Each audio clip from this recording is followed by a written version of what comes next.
Juma Nshoe ni mdau na mpenzi vile vile ni mdau mpenzi wa klabu ya Simba.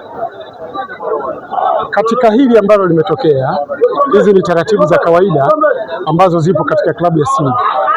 Sasa sisi tulipokuwa hapa kama wadau, tukaona kuna sababu ya kuwa na tawi kama hili ambalo sisi tumeamua kumpa kijana wetu ambaye ni mtoto wa hapa hapa, ambaye ni mchezaji wa klabu ya Simba. Tukalazimika kumpa jina hilo kama mlezi wa kama jina halisi la tawi letu la hapa Gungu.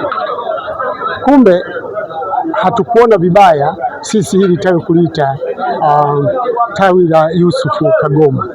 Hiyo ilikuwa ni moja ya sababu ambayo imepelekea sisi kutengeneza tawi hapa Kigoma.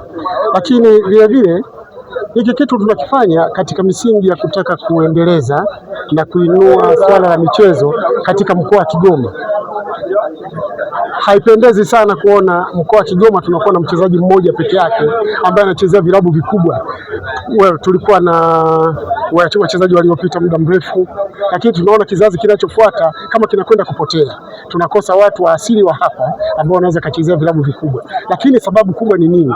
Tukagundua kwamba inawezekana tunakosa misingi mizuri ya kuandaa vijana toka mwanzo kuja kuwapata wachezaji ambao baadaye watakuwa ni wachezaji tegemezi kwa mkoa, klabu, hata taifa kwa ujumla. Kwa hiyo huu ni msingi mojawapo uliopelekea sisi kuanzisha au kuwa na matawi kama haya.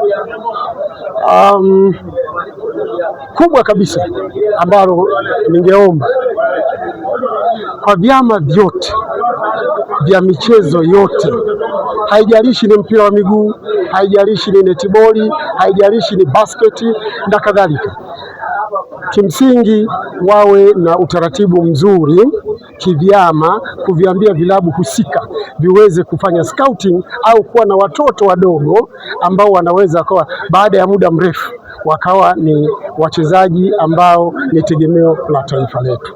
Asanteni sana.